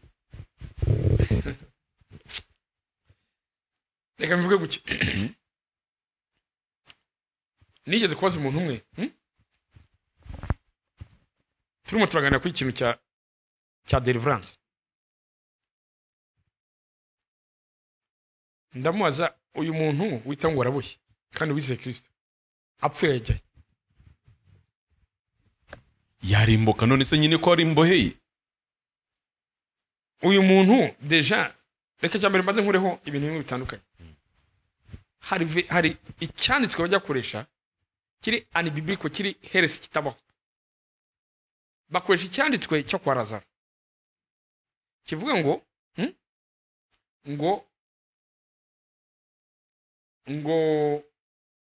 ngo Lazaro Yesu yaramuzuye ngo arazuka ngo ariko bango none umugene mu muhambure mu buhore bakavuga ngo turakizwa twamara gukizwa ariko bakajya kuduhambura actually niyo scripture bakoresha muri deliverance iyo muri Yohana 11 niyo bitaki ya deliverance Yesu aragukijije umurimo wa Yesu urarangiye umurimo wa Yesu aribisa arakuzuye asigiye abandi bantu asigiye abandi baguhambura akakuvana mu munuko wahariya ko Lazaro yanutse bese bakuvana muhangaha urumva Yesu akoze umurimo arakuzuye ariko ntabwo ari complete work arewe uretse ngo arewe uratangiye ngo arewe iki waza nyine wumve logique wumve neza ariko hakenewe ibindi bintu bese cyane kuvanwaho wa muntu uko ukavanwaho amateka ukavanwaho atandukanye now niba ubikora gutyo rero igisambo ku musaraba kizeye Yesu akibwira ati uyu munsi urana muri paradiso Yesu yari kukimanura ku musaraba yabaga atari complete work akabanda akajya kubohora muri quartier bakamukora deliverance akazabona kujya muri kanza no kujya gusaba imbabazi abona cyahemukiye kubera bisanzwe byaranica umurimo nyine ari muri kasi ari mu muvugo yajyamujyaye ku musaraba hari hajyaga ibivumwe sibyo yewe sina ibivume urakukeneza yabaga bumvuga iryo jambo nujya kureba umurimo Kristo yakoze ku muntu nta yindi addition work yakoraga rero kiriya cyanditswe ntago gihuye n'umurimo Kristo yakoze ku musaraba biri totally different abantu rwose mu nkurikije muvanga ahubwo mwana ni abantu buriya impamvu reka mubwira abantu uzibona impamvu Bibiliya uzi ko itanatwita komwe kongera kuvuga ibintu bikomeye uzi ko buriya umukristo atari ryo zina ryacu abakristo buriya izina ryacu ni abizera tamu Yesu yakoresha avuga twebwe twitwa sibyo urakugeneza twe twisaba twiswa abakristo ubundi twitwa believers marezo marero nabizera kuko kwengo bitwa abakristo nuko bageze ahantu bakabona bizera bakabona basa na Kristo bakayitota ngo naba Kristo ariko ubundi original word ugiye usoma hose umwizera uwizera ugira gute Bibiliya ishaka yuko tuba aba believers kuruta uko twaba abizera ndagira ngo nkurikire kino kuko turimo turarwana n'ikintu gikomeye tazi papuro turimo turarwana ubu numva kino kigana kayita funga tukabaterekera ntawe kigana cyumva abantu barimo aranga ibintu kuko iri ni erega hari nabo wica n'isoko babigize ubucuruzi cyane erega bakizi mureba ahangaha twebwe turabizera bizera iki bizera umurimo wa Kristo tudakeneye gukora niba ngo ajya kwa Lazaro ngo aramuzirikura ngo agira gute none Yesu yafashe umugore asambana bamuzana yabaye umugore muvunge kumutera amabuye Yesu ati nuba nta ukora nyirimo genda ntiwongere gukora icyaha ntabwo yamutumye kujya ati wowe gusa kubuhuye nanjye genda mu rukundo rwanye nta kumwe gukora icyaha nta kintu yamubwira nta kumwe ko agiye kuba mu ijuru ariko ngo ugiye kuba mu buzima bwibuka ineza nakugiriye ugiye gutangira kubona urukundo nakugiriye kandi koko uburyo wari wo gupfa ukabona ubonye ubuzima ntiwongera kubona umwanya wo gusubira ko ugiye kuba mu rukundo rwanjye n'ibyishimo n'amahoro yanjye n'ibyishimo byanjye ugiye muti hari umuntu ugiye kuntera unguye rimwe arambabarira ugene muri izo mbabazi that's all about deliverance ibyo twigisha abantu ngo umuntu akirijwe ngo wanze bamubohora agira gute ahubwo nemera ikintu kimwe ngewe uko ngenda menya ukuri kw'ijambo ry'Imana uko ngenda icyo uko ngenda menye nk'ibitimo tuvuga ngaho iyi niyo deliverance ngende dore ikibazo rero uko ngenda menya Kristo umuntu ubwe n'imbabazi ze n'ibi byose ni kubohoka ngewe ubu nawe Prophet twicaranye ahangaha ubu uraza kuvuga ikiganiro twakoranye sinongera kwemera ubwoba kwinjira iwanjye iyo niyo deliverance niba uzi uti no aha ntabwo bahinjira komeza ndaza kuguha ikiganiro sibyo izindi manevre n'ibindi byose kozwe na Bishop Ndera ndamwibutsa nanjye kumuvuga ikindi kintu mwongeraho cyangwa sibyo iyi deliverance yo kumusaraba ntibarayumva uzi ko buri kintu Yesu yakoze ku musaraba sibyo reka mvuge neza sibyo buriya ikintu Yesu yakoze ku musaraba muri complete work umva ukuntu twapfuye nabi buriya mu kintu yakoze ikintu cy'ikindi cyose ni identity kutugira ibyaremwe bishya identity kuko ntabwo byari doing byari being none au contraire twavuye muri ntabwo byari ibyo tugiye gukora n'ibyo tugiye kuba byo yego none ubu twamaze kuba ibyo tugomba kuba byo none turimo turakora urumva deja urumva wamaze kuba identité sibyo urambwe ngo ndi umwana w'Imana aba mwize wese wabana w'Imana unyise gukiranuka kw'Imana nakuminde gukiranuka kw'iyo ni identité umwe ngo mbaye new creation umva my identity icyamitse umwana w'Imana urahindukiye unyise gukiranuka kw'Imana yego ntabwo unyise uminditiye gukiranuka kw'Imana umpinduye new creation nyuma yabyo undi murambwe ati ntabwo wuzuye ariko ubwo urumva watari we Satani ubundi nyine nuko utamenya uwo muntu uza kukubwira ko hari ibindi bintu ukeneye hirya y'agakiza ahubwo njyewe ni iki kugenderamo uratangira kumbwira ibintu urambwira ngo iyi ndwara yishanga mwe no I'm a new creation ndi ugukiranuka kw'Imana ndi umwana w'Imana identité yanjye nkayumva none se nyirimo ahubwo none urangije unsubije reka mvuge ngunyiriza mu bubata unsubije muri Old Testament yego ngiye kongera gukora ibintu bituma mbuzura kandi already muri Kristo Yesu nabaye uwuzura ahubwo ngiye kuba mu buzima muri victorious bw'ubutsinzi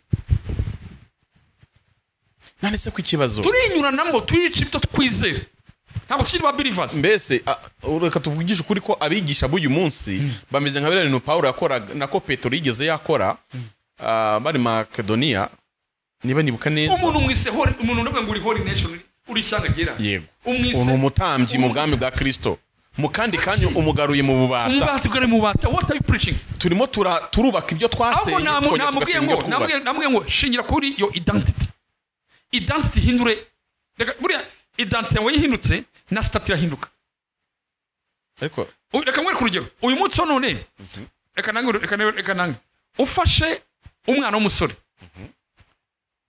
wibera ahantu wirira kuri amatora imwe wirira mubyumve neza wiyambara uko yishakira wivugira uko yishakira wirira capati ku muhanda uyu munsi kamuhamagara umwe ngo government yakunomye kuba general icyo bakoze niki identité yawe barayihinduye already bakimara guhindura identité yawe rero stat yawe irahinduka aho yogosheshezaga aho wariraga utangira kubaza general rirahe biyogoshesha y'aba general akatwina reba kazivuga gatangira kureba military trainings imodoka bagenda ngo ntongera kugenda kuri moto imodoka urumva cyaba identity yahindutse yasindura stat yacu ntabwo abantu bari bumva yuko twizeye Kristo identite abo turi bo birahinduka, hanyuma stati uko twabagaho bigahindurwa n'icyo turi cyo.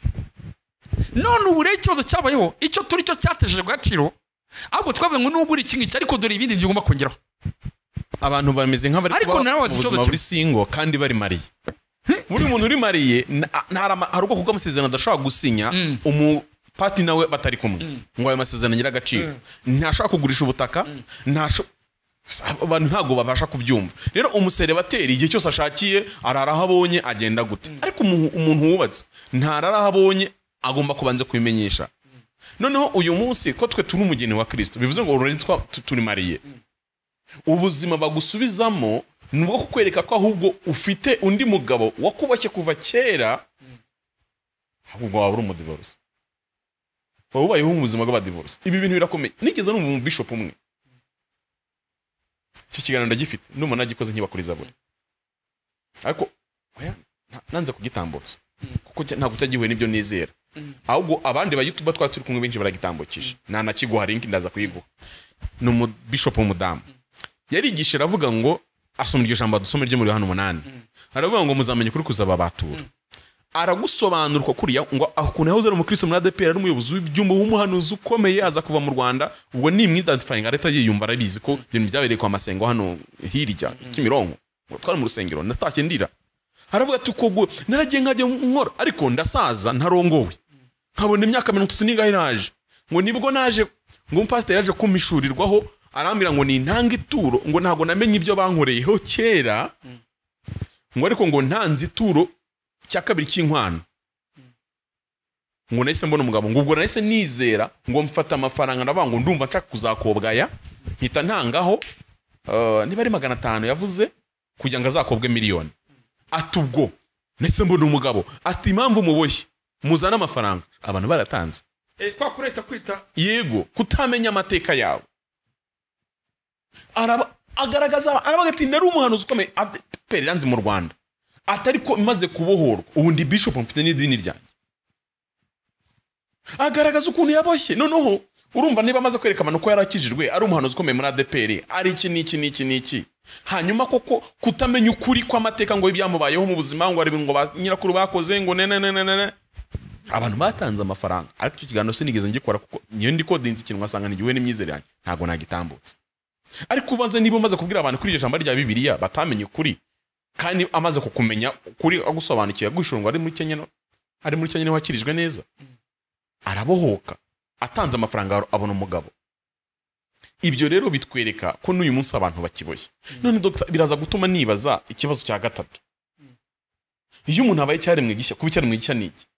Iyo umuntu abaye, kuko ni amagambo bibiri twigisha inshuro nyinshi, ngo abamwizeye abamwemeye bakizera izina rye bahaye ushobora ko bana b'Imana. Ubundi Paulo akavuga ngo iyo umuntu ari mu Kristo abaye cyaremwe gishya. Iki cyaremwe gishya, kuba cyaremwe gishya niki? None se nakirane izo ntambara zo mu mubiri, ari zo ntambara z'ibyaha bya hato na hato ko dufite abarakure, ariko mu byukuri kwagarakijwe ariko ibyaha byo nta cyahindutse, yahinduye aho yabikoreraga gusa, ubundi asigaye abikora mu rusengero ndetse no mu bugingo. Ni ikibazo cya gatatu kivuga ngo kuba cyaremwe niki? None se nakirane intambara zo mu mubiri, ari zo twita ibyaha byo mu mubiri bisanzwe, cyangwa se intambara zo mu bugingo ari byo twise inzozi muri iki kiganiro. Ibyo bintu umuntu yabikira gute?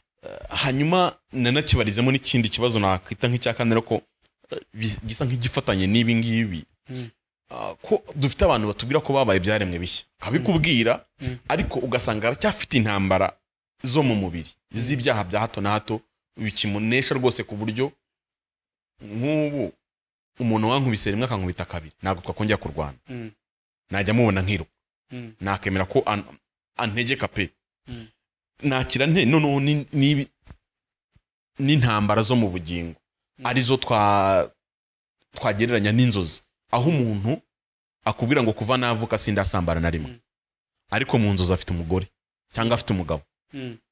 Kuva navuka sindajya mu irimbi, ariko ahora abona yubaka y'amazu cyangwa ari haba aganira n'abantu ku bituro, n'ibindi bintu biri aho ngaho bisa nkaho bigaragaza ko uyu muntu ibi nakubwira ari ibya ba nyirakuru na ba sekuru n'abandi bameze gutyo.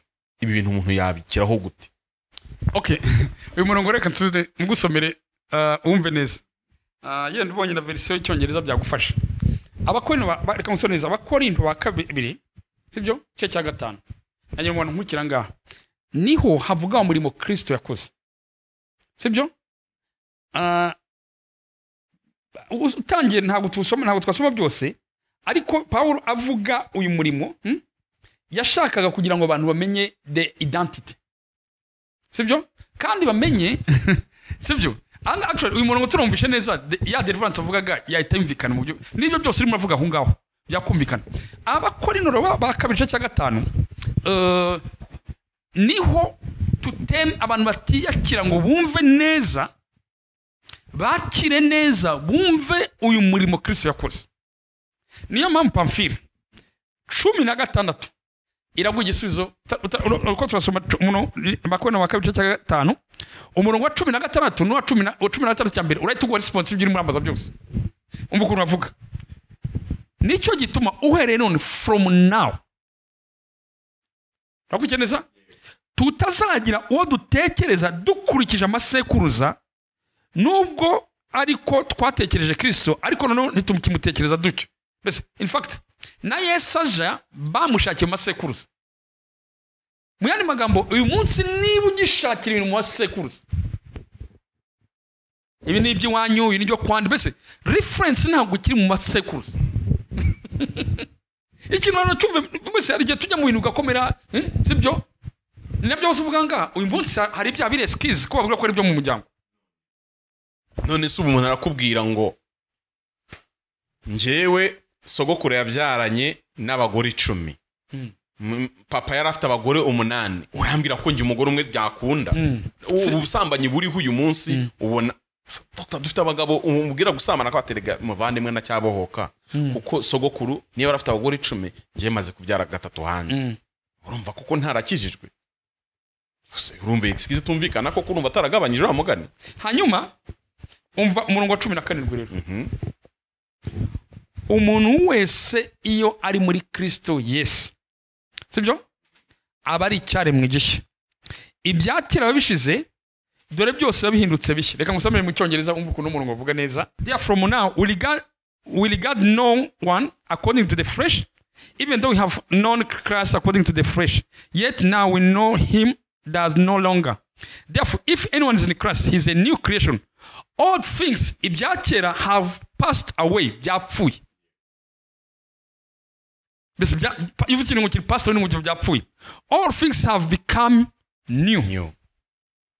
Urumva ibyakera muri Kristo Yesu biba byapfuye, ahubwo ibintu byose bihindutse bizima. Kuba muri Kristo Yesu rero nako iki cyane kivuga nga kuba icyane mu gishya no gutangira kuba mu buzima bunyuranye nubwo ibyakera kuko ibyakera byarapfuye. Ahandi bavuga ngo hari bishyashya bije naho wajya ipfa gatangira kwerekana ubu buzima bunyanye n'ubu no gutangira kuba mu buzima Kristo yakoze ku bwacu. No gutangira kuba no gutangira kwishimira no kunezererwa ibyo Kristo yakoze, yihuza n'Imana, yihuza natwe cyo muri Kristo Yesu, ngo kubi byose Imana ikoze ngo ubwo yatwingira muri Kristo Yesu. Bene magambo kwizera kuza kuba cyari mu gishya ntabwo kwinjira mu itorero. Kuba cyari mu gishya no gutandukana n'ibyakera kandi mugatandukana. Ntabwo gutandukana mu buryo bwa ngo oya imitekerereze yawe n'imyumvire yawe sibyo kubyakira ntabwo gutandukana byo ngo inzu nabagamo ngo igikoni ari ndumwamo oya imyumvire n'imitekerereze yawe igihe kintu cyose kije kiretinga n'ibyakera.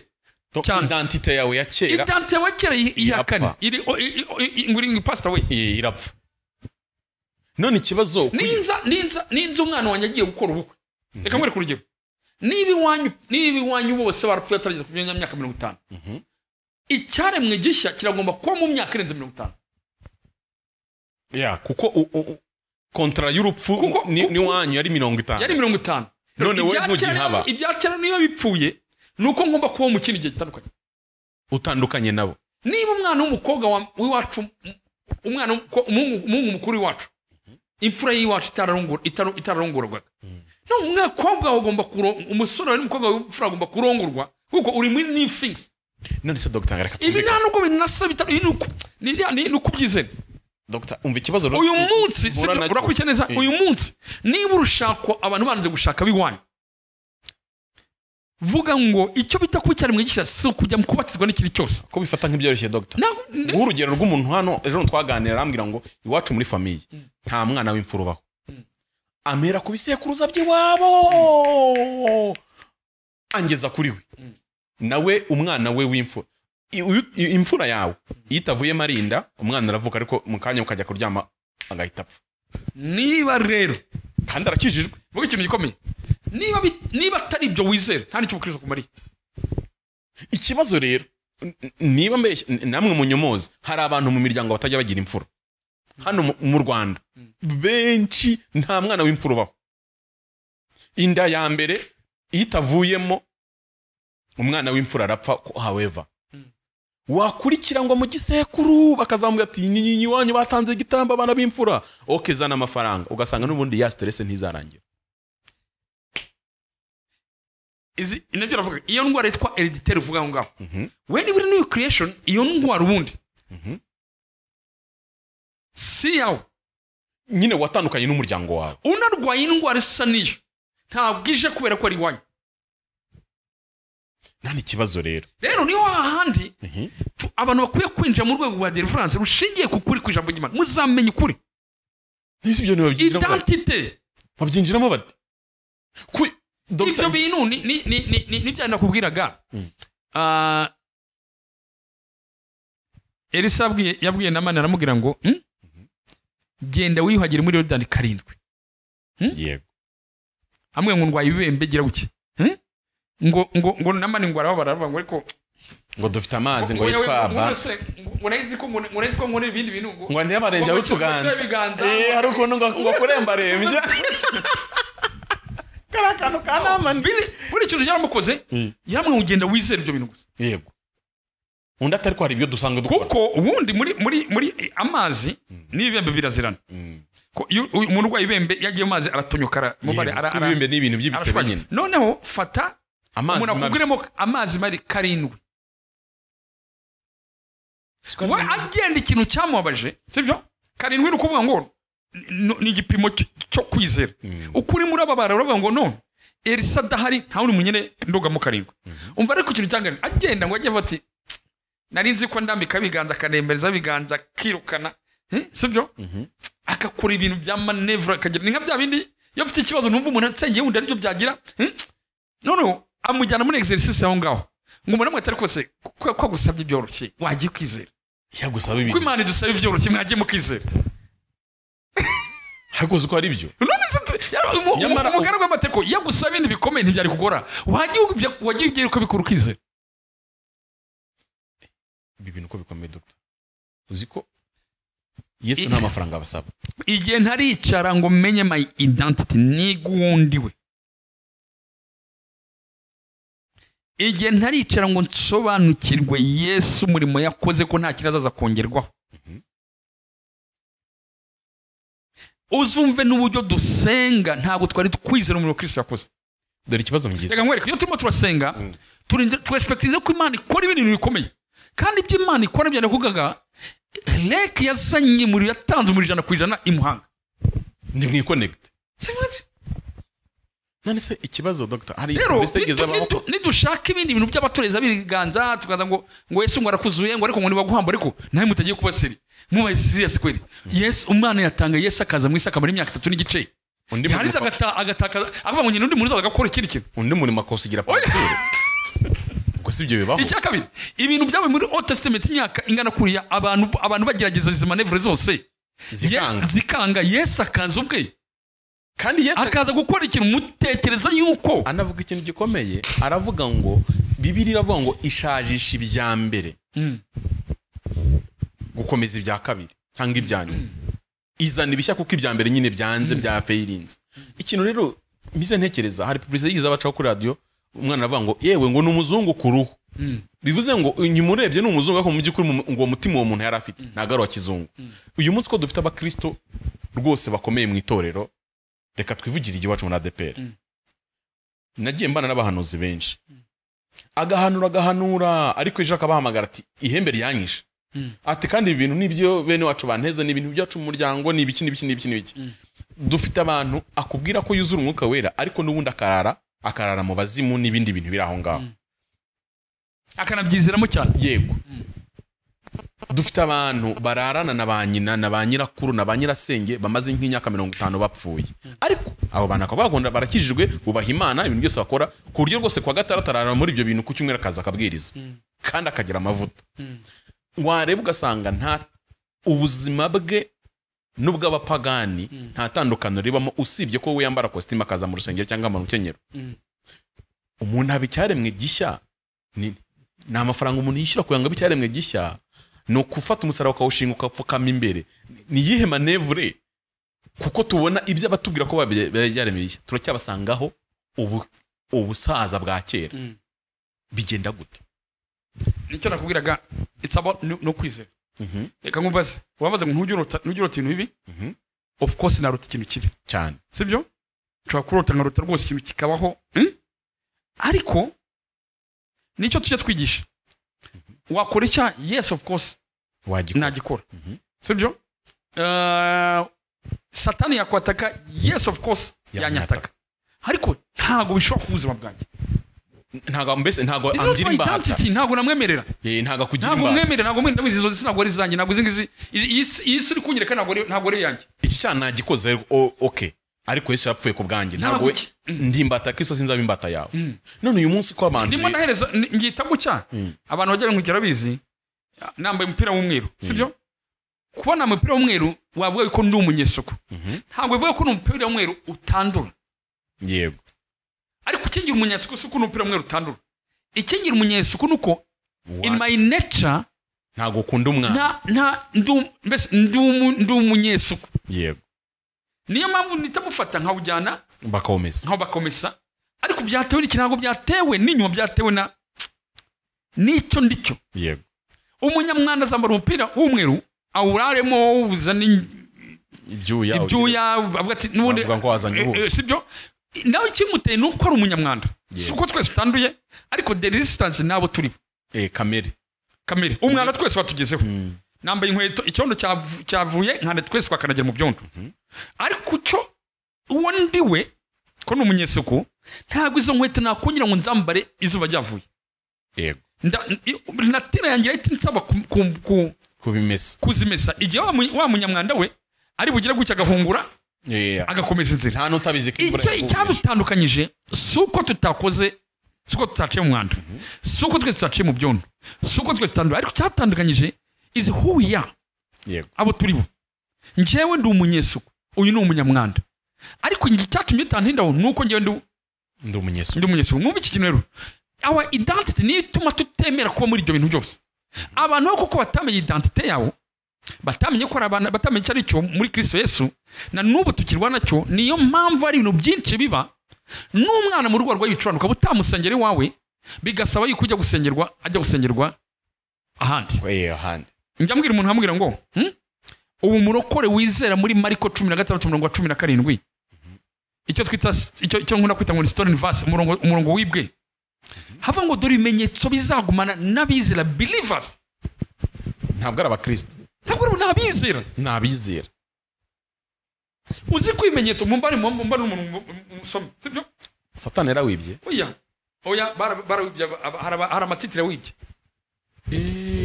Babita story verse, ni umurongo, sibyo? Ubundi wagomba kugenda natwe buri munsi. Ubundi uyu murongo niyo deliverance. Ariko ngo dore ibimenyetso bizagumana n'abizera. Hari abapamfiri bawe kandi Yesu yavuze amaze kuzuka. Oya hari umuntu ufite izina runaka, ndebera mu Kinyarwanda. Mariko 16 nushaka ko 13:17. Mbereke icyo tuzize nta Yesu we. Mariko 16:17. Nushaka ko 16 yego. Uwizera akabatizwa. Era ko 15 yego. Arababwira ati mujye mu bihugu byose mwigisha abaremwe bose ubutumwa bwiza. Uwizera akabatizwa azakizwa, ariko utizera azacirwaho iteka. Ngaho komeza. Kandi ibimenyetso bizagumana n'abizera ngibi. Kandi ibimenyetso bizagumana, dore ko rusiga byite ngo kandi ibimenyetso bizagumana n'abapotre n'abahanuzi ngibi. N'ababishop n'abaprophet. Ariko ibyo biravuga believers. nabize ukuvuga ngo uwizera ari muri Canada ari mu nzu wenyine agenda ari mu rugo rwe ubundi ibi nibye bazirukana abadayimoni mu izina ryanjye bazavuga indimi nshya bazafata inzoka kandi niba ari ikintu cyica ntacyo kizabatwara na hato bazarambika ibiganza ku barwayi bakire nuko umwami Yesu amaze kuvugana nabo ajyanwa mu ijuru yicara iburyo bw'Imana. dore ngo umurage wanyu urabizi yuko bajya kubaza ngo umuntu ajya kugenda bwa nyuma yavuze iki in the last moment. Yego. Urabizi ko ari mu kirango nakoze ati hajya yavuze iki sogokuru atarapfa cyangwa se atarapfa cyangwa umuntu utabaye yavuze iki abanyuma niyo uzumva n'ugiye ku kiriyo ubushaka kumva wa muntu baganire nyuma. Pamfisira muri ako kantu umbwire abakristo dufite percentage ba muri ubwo buzima. Dore ikibazo rero kibamo uzi ko jambo ngo zafata inzoka nukuvuga ngo ntabwo ari gufata inzoka gwitsatanganye bavuga kugira ubutwareje imbaraga z'umwijima. Uzi ko nisi yo kunywa ikica n'iki cyo batwara nibi byose twavuze ahangaha nibi byose nagira mu bwese arabona ahangaha gufata inzoka no kunywa ikica nukuvuga ngo bazaba mu buzima butamubwo.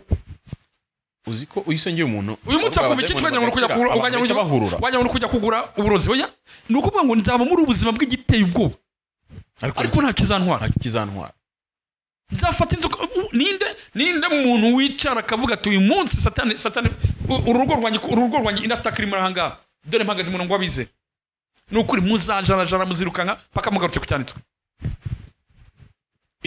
hano umuntu wavuze specific oya niba wizera Kristo aramwanjye ntumwa si iki nuwizera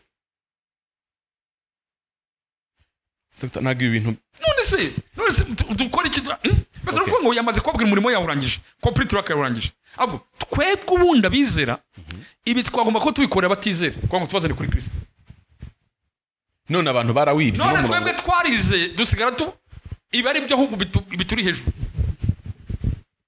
Aha buretse mbere ko dukomeza manza nkumbira gabone mugende musibe uyu murongo muri Bibiliya hanyuma dushaka abantu bidukore mukuremo umva ikibazo mwandika ngo ibimenyetso bizagumana mukasibeka abizera believers 15 na 13 nagomba kuba nigira igice mukurikira neza bakambwira Yesu umurimo wakoze bakonsobanura bakankonekta ya pironi bakanyumvisha ikiri mu ipironi hanyuma bakambwira ngo gusa ihuze ugende muri ibi ngibi. Uzi ko umuntu abura n'imbaraga zo gusengera umwana w'ibicurane. Ego man. Akarahamagara. Abantu bararushye.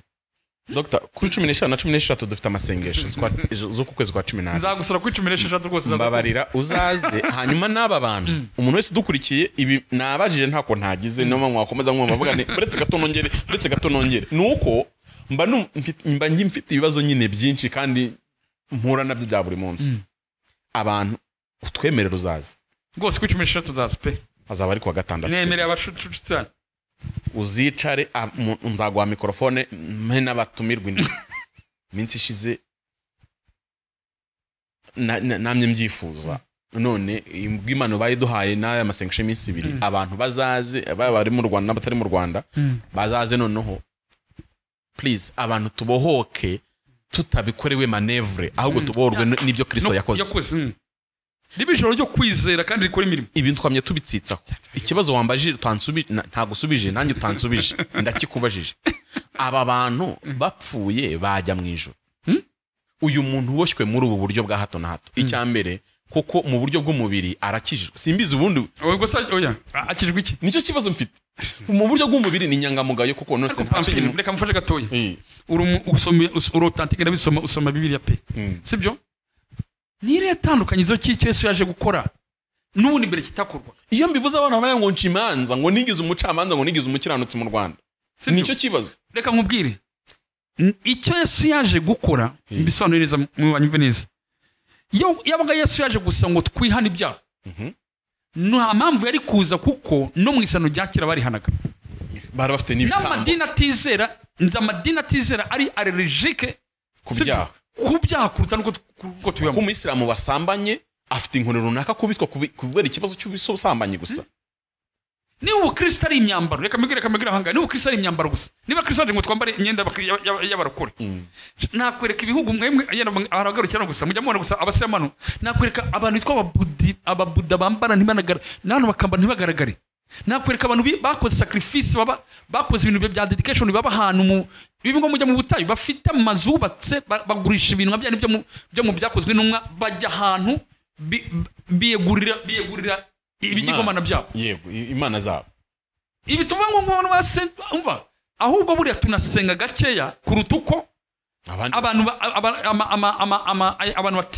batutita ngo nabakijijwe, sibyo? Ntabwo abantu baba mu bundi buzima butandukanye, ariko Yesu yaje gukora ikirenze icyo. Kandi ngiki cyo Yesu yaje kuduha ni ukuduha identite ituma tuba mu butsinzi. Nuko mutwe mu buzima buri victorious. Umuntu asigaye kubwira umva ya deliverance ya gatatu. Ngo umuntu abohoka mu buryo butatu. Ngo mu buryo bw'umubiri, mu buryo bw'umwuka no mu bugingo. Hanyuma hamwe ashaka kumara imyaka 10 ari kubohoka mu mubiri gusa, indi 10 akazayimara abohoka mu bugingo, indi 10 akazayimara, hanyuma uzapfa ryari Yesu naza kurangiza kubohoka. Eka mwere ikintu cyoroshye. Urugero mu kurikira rwose. Urabona nawe urabikurikira ko bajyanga. Urabona tuvuze ibintu byose by'imyuka mibi n'ibingi byose by'imikoro ya Satani. Umuntu ikintu cya mbere itakubira kugira ngo nagukure mu nsengero. Kubera iki? Uyu murongo waribwe. Kubera ko bamaze mujye muri Mariko 13:17. Bamaze kutwereka ko hari umuntu uri hejuru. Ndabizi ko ngiye wenda kuya muri mirenge wenda biragoye, ariko we undi wenda bizi nka uri umuntu ndabizi hano wenshi bakuye ati uri yangu udusengera. Uzi icyo mita nkora? Ndakubwira none nicyo ntabwo ubu rero nkatwe sibyo ubundi ushatse kuva ngo abantu bwose bagiye guhamagara ukabasengera bakaguituro ukakurinda ugakira za manipulation. Ibyo bintu byataye agaciro. Mugene mumenye kuri ijambo ry'Imana, muzamenye kuri zabato. Cyese namushaka twigisha ibintu bitari ijambo ry'Imana. Cyakora cyo nemere. Uri manipulateur. Uri umutubuzi. Ukitwaza iki kintu cya deliverance. Abantu babarangiza. Kuko nyine baraboshye. Baraboshye. Noneho hari akandi kantu munambwiye ejo bundi uzabona n'ikiganiro cyasohotse iwacu. Hari abavuga butumwa iwacu muri ADPR. Asigaye afite produit chimique asigaye mu kiganza, hagahita yisigaho amavuta ku buryo nta kimutwara, yagusengera urumva niba gusengera ku maguru. Biragoye kubona umunyarwanda utagira ibinya muri kino gihe kubera ubuzima tusigaye tubamo. Yakubwira tufite ibinya yasengera ku maguru akarambikaho ibiganza, kumva arimo gusigaho ya produit iwe yiprotectiniza amavuta asanzwe kuyanga itamwinjira. Yagusuka amazi amaraso akava mu mubiri, akakubwira ati dore n'aba diamond yo gusohoka. Afasha amazi arakubwira ati na yawe ndasengeye ayasutseho. Urumva ko biragoye kwemeza ko uyu muntu koko bibatara abazima kuvuyemo ntabyo usanga wizi. Ariko numuvuga gutuma Dr. yaje kuri Beura ari kwihana. Njewe ndamuzi n'umusore n'umugabo ariko kiri muto. Ndamuzi kudutute twinshi hano muri Kigali. Yarabwirizaga wa mugabo. Yarabwiriza, yarakundwaga. Ariko uko yaje kwihana ndakora icyo kiganiro cyarasohotse. Avuga ngo imyaka yose namaze nkora biriya bintu. Sinigeze nkizwa kandi na pastor twakoranye bose. Murabizi ko ntari nkijwe namwe nimwaramukijijwe niba mutiyanye muzarimbuka. Yari fame muri kino gihugu. Ariko arambwira ati nagiraga ibigisho bitandatu nigisha. Nguwiteka akuvanye mu nda y'igifi atitaye ku cyakujyanyemo. Akavuga ati hari umuntu nyarwanda igifi kitamize se koko, kitaramize ubutunzi, cyamize abana, cyamize. Atariko icyo narwandaga cyari kugira ngo menyekane kandi nabigezeho. Ngwana n'amafaranga kuko ntakoreraga Imana. Pastor barayamanuka yambwiye ati nge nimbizi ko ntakorera Imana, ariko nababwiraga ko ari Imana ndi gukorera. Yari hanibwa baranyica ndavuga nti bibaho se ko umuntu ashaka kuvuga ibintu nk'ibi, atubwira katazoze zakorwaga kandi abari mushakoranaga n'uyu munsi baracyari active. Mbona rero ko mu by'ukuri torero mu bantu mudukurikiye ushatse Reka duhinde ikiganiro. Bora Paulo avuze ibintu abwira abagalatiya ntabwo nabyo bitekereza ibyo bikora. Mu cyo cyambere Paulo yaje kubwira abagalatiya Kristo. Aramusobanurira. Abasobanurira umurimo wa Kristo yakoze.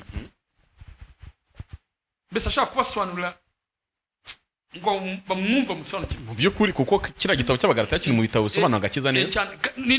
Actually bavuga ibitabo bitatu. Umukristo arabisobanukirwa abakiri hasi. Yego.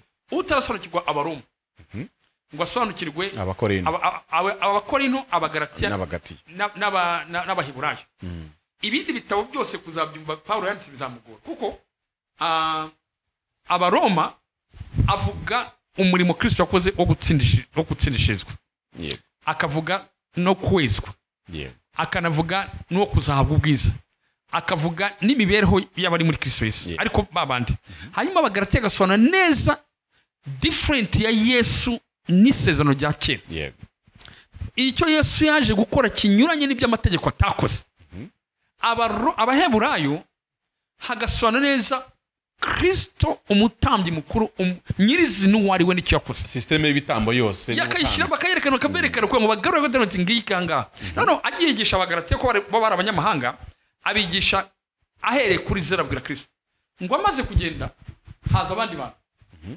kurikira abatari ko babishe bya Kristo mukeneye kongeraho ibindi nk'ibyo twavugaga sibyo uyu murimo mwavuga Kristo ubundi butumwa ni iki ariko uretse gato arangije kurikira ko nsabona tuzazereza kurikira noneho asanga yadishano akabya bintu byo kongeraho mbese abaje kubohora Lazaro asanga bahageze batari ko nubwo ariko hakenewe ubohora Lazaro yazutse hakenewe iki batangira ibyo Paulo nubwo amanike arakabivuga ngo ntangazwa cyane uko mwimuye vuba gutyo ubutumwa bwiza bw'ubuntu mwabwira aravuga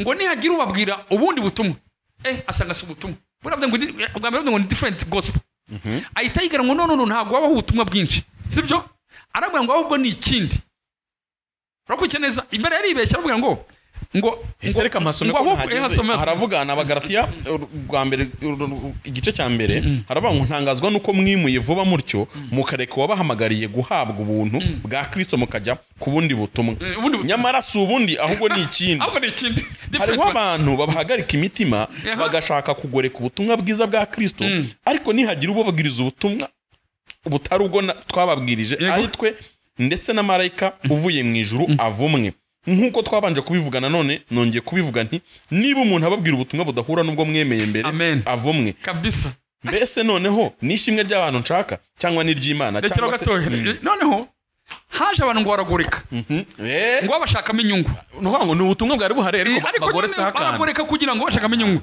aravuga ngo niyo yaba ari marayika wavuye mu ijuru ari uzanye ibindi bintu avumwe yaba niba ari yereko wagize niyo byagenda gute avumwe niba atahuza n'ubutumwa bwiza bwa Yesu Kristo bivuze ko ubutumwa bwa Yesu ushobora kugorekwa mu buryo bwinshi harimo n'amayereko tuvuga ngo ni marayika wayazanye ari umurongo usura mu murongo usomye wa gatanu ngo bagoreka icyo njye mucaka cyane aravuga ngo hariho abantu bahagarika imitima bagashaka kugoreka ubutumwa bwiza bwa Kristo umva abahagarika imitima bakwesha urumva ubwabwoba sibyo niba imbaraga icyo Kristo yakoze ahubwo bagaha ibindi ariko mu cyambo batangaje iyo uri munsi yaho ngaho uri mu muvumo ari wowe wigisha ibi yakubwiza ukuri ari wowe wigisha nawe wibamo uri mu muvumo uri cast ijuru zaryumva mu matangazo ijuru zaryumva mu matangazo uzamenya itorero ryagiye ikibazo ibyo tubivuga ibintu byo guhagarika umutima n'ibintu byose no gureka ubutumwa bwiza umenye ko ni umuvumo in fact muri mu kirere cy'umuvumo kuruta uko muba mu kirere cya Kristo reka nushaka dusoze rero nagira ngo gushimire Dr. Imana y'amahoro iguha umugisha kandi nshimira n'Imana ibiduhaye iyo opportunity ntabwo abantu bose bayibona na cyane ko ibiganiro nk'ibi ntago bitwika ntago bitwika ariko muhumure n'ubundi ahagurutse abasaga miliyoni 3 cyangwa hagati y'ebyiri n'eshatu niko itabivuga bava mu Egiputa bajya Kanani hagerayo Yosuwa na Kalebu gusa ntago bwinshi bw'abanyabyaha buzabuza Imana guhana no kuba mwarabifashe mukabinormaliza rwose mukabona ko bikwiriye abantu bashaka kugwa mu butayu batageze Kanani kandi ariyo gahunda y'abahagurukije mu Egiputa ariko icyo tuma twiganiro nk'ibi ngibi no kugira ngo twezwe no kugira ngo tubohoke tumenye Kristo n'umurimo yakoze hanyuma twe kuba imbata z'abandi urakoze najya ngo akanya udusoreze dusenga urakoze ukuri guhoraho kandi nakuzavaho kabonwe nuko kwakumva n'abakeya ariko ukuri ko kurakura ukuri buya ntiguhagara ko kujya ariko twizera yuko nubyutse twizera pamfit twizera nubyutse reka mbwira abantu nkurikiye munabisengere. Ubundi mu isano rya kera ububyutse bavugaga nubwo kugaruka ho n'Imana ari wo murimo Kristo yakoze bongera kwiyunga n'Imana. Ububyutse tuvuga twebwe none ntabwo ari bishyashya, ni ukugaruka ku isoko, go back, no kugaruka kuri wa murimo wa Kristo. Ibi tuvuga bizavamo imbaraga z'ububyutse, ntabwo ari bikomeye, ahubwo kongera bakamenya yuko wa murimo 100% Imana yakoze uburyo twawugenderamo twabatsinze kurushaho.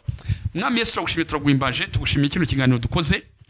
Ndabizi ni ikiganiro gikomeye, ndabizi amatwi acyumva mu buryo butandukanye, ariko turasaba ngo umwuka w'Imana akora umurimo, asa amagambo y'ubwenge, ibisinyoza amagambo, ibisukwemeza, ibisugutwika, ahubwo ni ukuvuga icyo ushaka uko tuvuga mu gihe cya none. Turashaka kubona abakwizeye, abakumenye, abizeye izina ryawe, abo wahinduriye amateka ugahindura izina, haleluya, bakagendera muri ubwo butsinzi.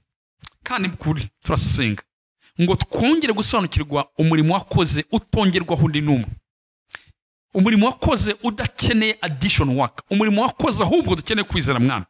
Tugira bizera, twabaye abakristo, twiswe amazina, twanditswe mu bitabo, ariko tugeze mu rwego rwo kuba abizera, kugira ngo izi mbaraga zihindura, izi mbaraga zibohora zikore mitwego mu izina rya Yesu. Ntacyo utatweretse, ntacyo utatubwiye mu ijambo ryawe, ariko ndasengera umuntu wese uri guca mu bintu bimwe na bimwe, ubwoba, ibimubase, imuhambiriye, yaramenye izina ryawe, ko ngo muri uno mwanya, muri kino kiganiro habe shift, habe kwimurwa, hatari kwimurwa mu wundi buryo, ahubwo ngo yimurwe, yinjira muri identity we, amenye uwari, wamenye ukuri ku ijambo ryawe Mwami. Ari mu cyumba yicaye, agenda yumva, asoma ijambo ryawe, wakora umurimo ukomeye, identity gahinduka, identity yahindutse, indwara zahunga, abadayimoni bahunga, imbaraga z'umwijima zahunga, ibi bimutwaje igitugu bimuremereye, wabisone ngo tuzafata inzoka, ngo nitungwa n'ikicana kizadutwara. Ibi ni biteye ubwoba, duvuye ngo dufite autorité nk'abana b'Imana. Baravuga ngo kwa Yesu dufite ubutware iyo twizeye amagambo ye nk'uko yatubwiye. Reka abantu binjiye muri autorité, kandi muri wese yinjiye ku giti cye nk'umwana w'Imana, atari ibya rusange, atari iby'ikigare. Umurimo ukora tudahari, nanjye ntahari, nta n'umwe uhari,